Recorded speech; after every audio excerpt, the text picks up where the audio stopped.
जय हिंद। टॉपिक जैसा कि आप लोग जानते हैं हम लोग मैथ प्रैक्टिस सेट हल कर रहे हैं।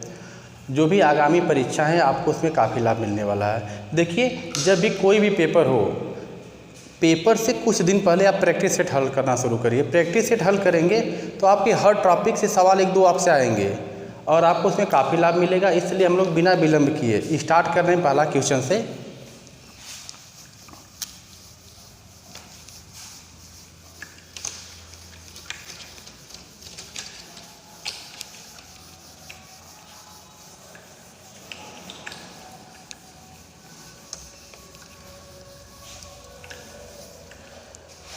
देखिए, पहला क्वेश्चन है, वर्तमान में विमल और विनय की आयु का अनुपात 4:5 है।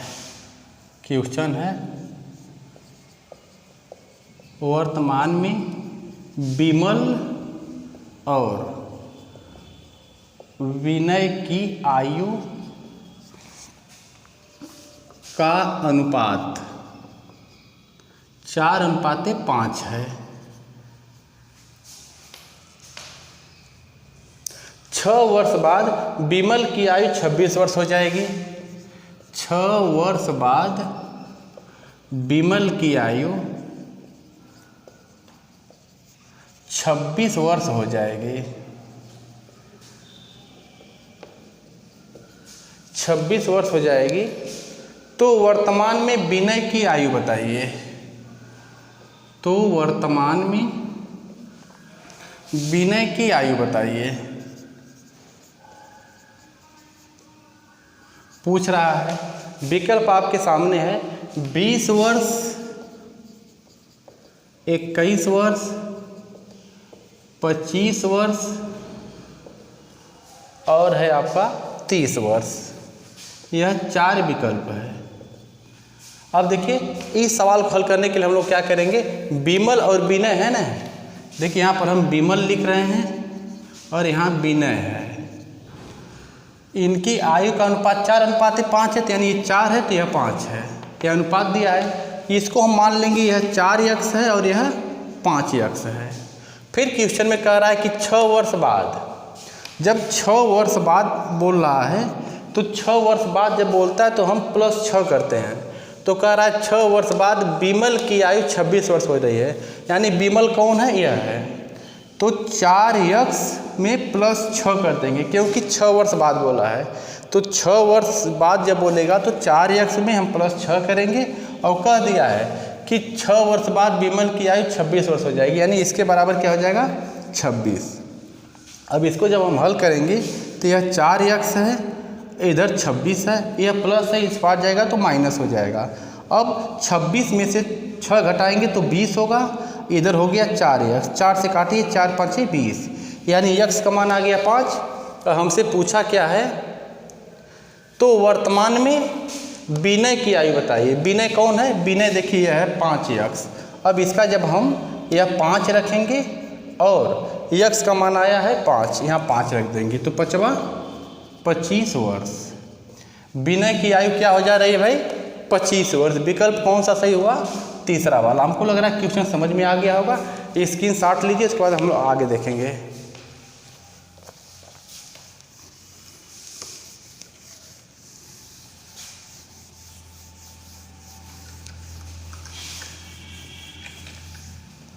अगला क्वेश्चन है, यदि प्रीति 30 किलोमीटर प्रति घंटे की गति से दौड़ रही है। क्वेश्चन है, यदि प्रीति 30 किलोमीटर प्रति घंटे की गति से दौड़ रही है,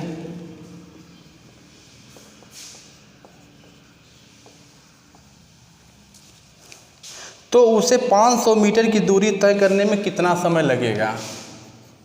तो उसे 500 मीटर की दूरी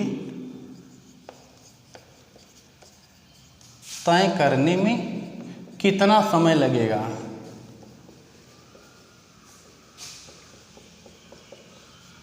क्वेश्चन है, विकल्प आपके सामने कह रहा है, पहला विकल्प है 1 मिनट, दूसरा विकल्प है 2 मिनट, तीसरा है 5 मिनट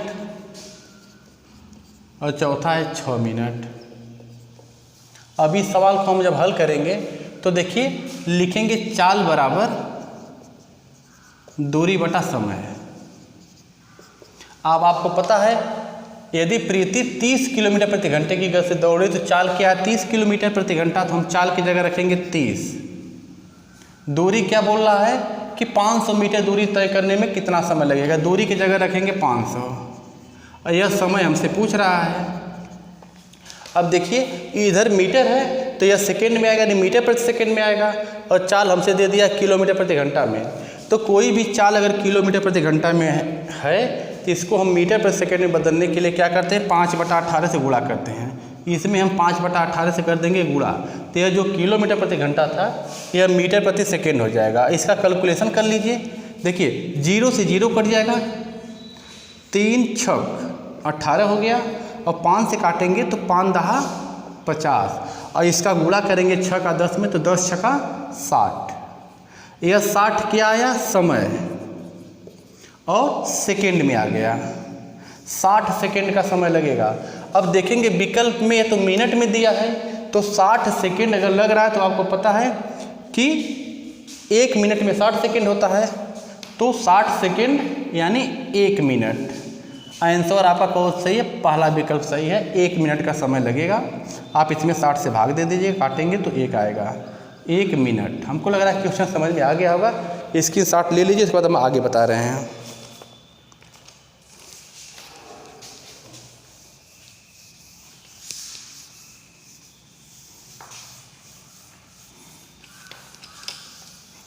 हाँ देखिए अगला क्वेश्चन कह रहा है, हम यहाँ लिख दे रहे हैं 128 भागे 16 गुणे 3 माइनस 7 गुणे 2 सबके बटा, यहाँ पर प्रश्नवाचक चिन्ह है, -6 गुणे 6 माइनस 3 बराबर 1। तो कह रहा है प्रश्नवाचक चिन्ह के स्थान पर क्या होगा, प्रश्नवाचक के स्थान पर क्या होगा। अब इसको आप देखिए हल क्या करेंगे, इसको हल करने के लिए हमको एक नियम का पालन करना पड़ेगा, भागु जोग, यानी पहले भाग किया जाता है, उसके बाद गुणा किया जाता है, उसके बाद जोड़, उसके बाद घटाना। तो हम देखेंगे ऊपर वाले में पहले क्या भाग है, तो भाग है, हम इसको कैलकुलेशन करके काट देंगे। 16 वाटे हो गया 128, तो इनका जब हम कैलकुलेशन कर लिए तो 8 आया, हम यहाँ 8 लिखेंगे, तो ये दोनों तो हल हो गया, गुणे 3 हो गया, -7 गुणे 2 हो गया, बटा प्रश्नवाचक चिन्ह इसकी जगह हम x मान ले रहे हैं, -6 गुणे 6 माइनस 3 बराबर 1 है। तो देखिए भागु जोग, तो भाग तो था, इसको हम कैलकुलेशन कर लिए। अब गुणा का नंबर है तो इसमें देखिए गुणा है या ना, 8 त्रिके 24, ये माइनस लगा लेंगे, और 7 दूना 14। हाँ कुछ लोगों को कन्फ्यूजन होगा कि ये माइनस क्या कर रहे हैं, तो हम इसके हिसाब से चल रहे हैं। पहले भाग करना था तो हम इसमें देखिए पहले भाग थी, भाग कर दिए, जो बचा सबको उतार लिए। दूसरे नंबर पर गुणा का नंबर आता है, तो गुणा जहाँ जहाँ रहेगा हम करेंगे, तो 8 त्रिके 24, 7 दूना 14, माइनस है, माइनस लगा लेंगे, बटा यह यक्स है, देखिए गुणा है तो 6 के 36, ये हो जाएगा -36, यह है -3 बराबर 1 कर लेंगे। तो भाग गुणा हो गया। अब जोड़ का नंबर है तो कहीं जोड़ तो दिखाई दे नहीं रहा है इसमें, फिर घटाना का नंबर है तो घटाएंगे। तो देखिए 24 में से 14 घटाएंगे तो 10 आएगा, बटा यह यक्स है, माइनस माइनस जुड़ता है तो -36 में -3 जब जुटेगा तो हो जाएगा -39 बराबर 1। अब इसको जब हम इधर लिखेंगे तो हम इसको लिख दे रहे हैं 10 बटा यक्स -39 बराबर 1। इसको लेके जब यहाँ गुणा करेंगे तो हो जाएगा 10 बराबर यक्स -39, इधर 10 है यह -39 है, जब हम इधर लेके आ जाएंगे तो यह हो जाएगा +39। 39 में 10 जोड़ेंगे तो 49 आएगा। यह आपका आंसर है। लगता है इसका विकल्प हम नहीं दिए थे, विकल्प हम आपका लिख दे रहे हैं। विकल्प था इसमें 16, 49, 60 और 128। तो 49 आया, यानी विकल्प आपका दूसरा वाला सही है। क्वेश्चन समझ में आ गया होगा, स्क्रीनशॉट ले लीजिए। इसके बाद हम आगे हल कर रहे हैं। अगला क्वेश्चन लीजिए।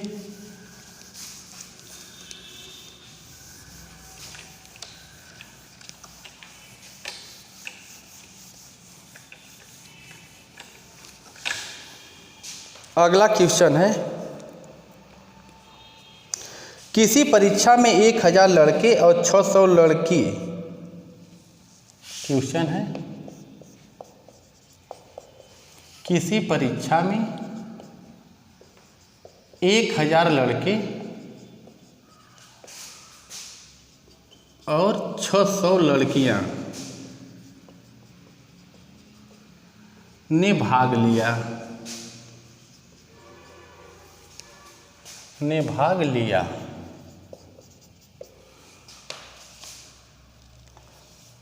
लड़कों में से 43%, लड़कों में से 43% और लड़कियों में से 35%, और लड़कियों में से 35% पास होते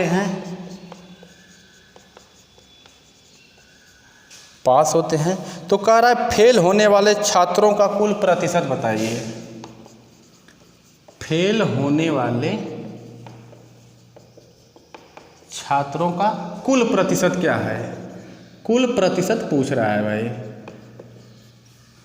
विकल्प हम आपको दे दे रहे हैं। पहला विकल्प है 40%, दूसरा विकल्प है 50%, तीसरा विकल्प है 58% और चौथा विकल्प है 60%। हल करिए, जिसका आ रहा है आंसर जवाब दीजिए।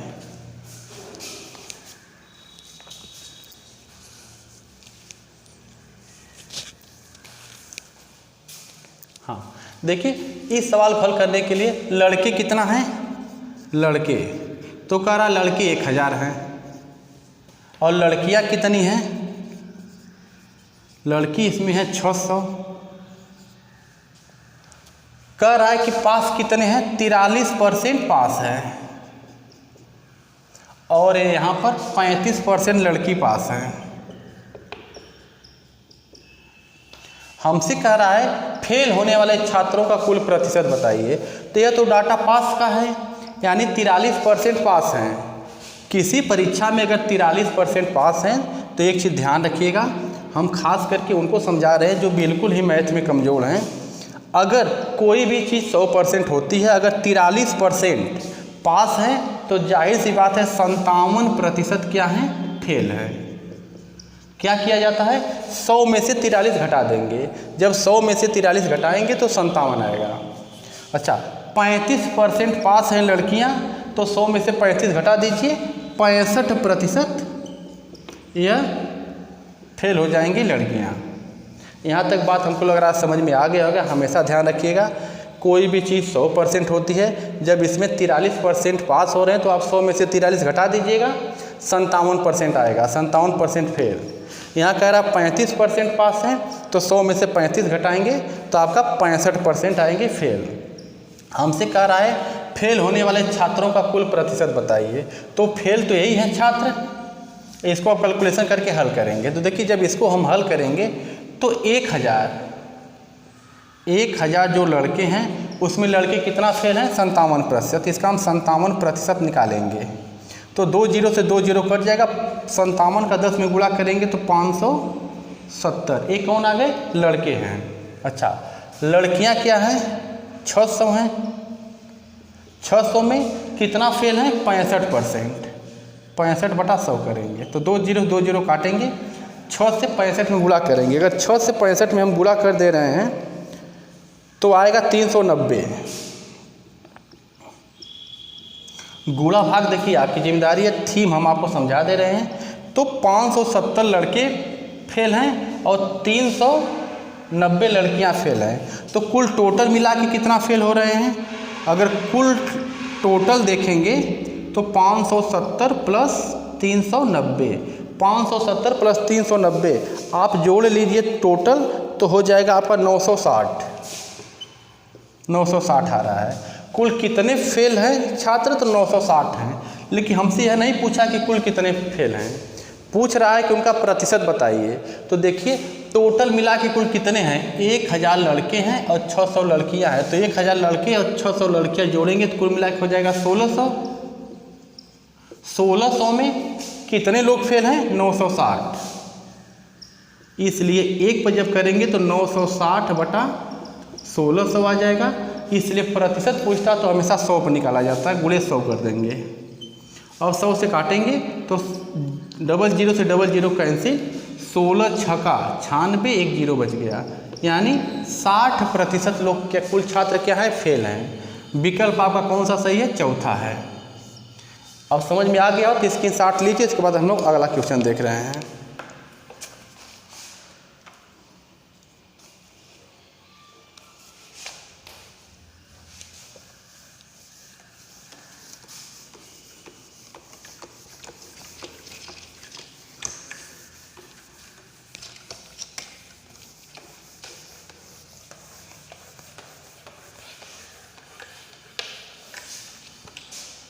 अगला क्वेश्चन आपके सामने है, एक संख्या 55 से उतनी ही बड़ी है।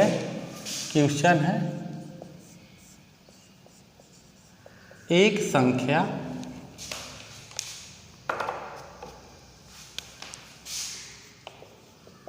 55 से उतनी ही बड़ी है, उतनी ही बड़ी है जितनी कि वह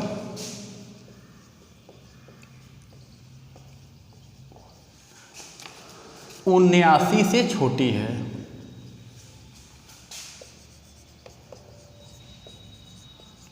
79 से छोटी है। संख्या ज्ञात करें। संख्या ज्ञात करने के लिए पूछ रहा है। विकल्प हम आपको दे रहे हैं।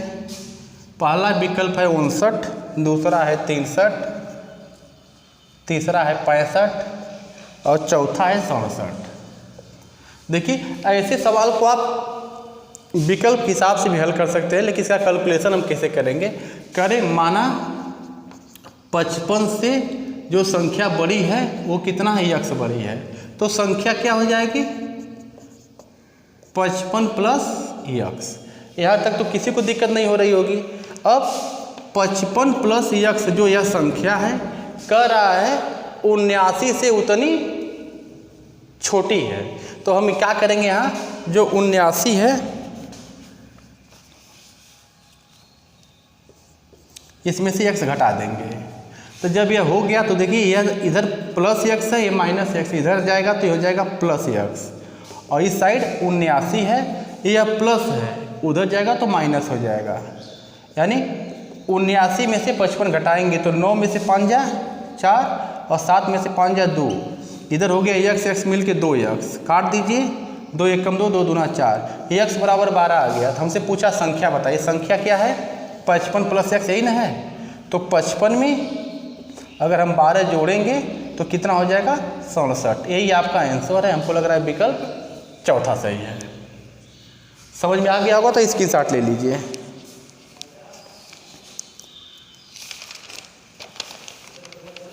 अगला क्वेश्चन हम आपको इधर दे रहे हैं। क्वेश्चन है, कंडी में 36 बटा 81 माइनस 1 बटा 9, तो मान बताइए। हाँ, विकल्प हम आपको दे रहे हैं। विकल्प है पहला 4 बटा 9, दूसरा है 5 बटा 9, तीसरा विकल्प है 1 बटा 9 और चौथा विकल्प है 2 बटा 9। यह 4 विकल्प है, इनका कैलकुलेशन कर लीजिए। जिनका आ रहा है उत्तर बताइए, जिनका नहीं आ रहा है बोर्ड पे देखेंगे। देखिए सवाल को जब हम हल करेंगे तो देखिए कंडी में 36 बटा 81 माइनस 1/9 है। तो ये जो कोणरी में इसका हम वर्गमूल निकालेंगे तो 6 का 36 का वर्गमूल नहीं होता है 6 और 81 का वर्गमूल होगा 9। तो कोणरी हट जाएगी क्योंकि इनका हम वर्गमूल निकाल लिए, -1/9 यह हो गया। जब हर समान होते हैं तो हम हर को लिख लेते हैं, ऊपर का जेस का तेस उतार लेंगे तो 6 में से 1 जाए 5/9, यह आंसर है। तो विकल्प कौन सा सही है आपका? दूसरा विकल्प सही है। तो हमको लग रहा है कि ये वीडियो आपको काफ़ी लाभ देने वाली है। आज हमारी वीडियो यहीं तक रहेगी, आगे मिलेंगे दूसरे वीडियो के साथ, तब तक के लिए धन्यवाद।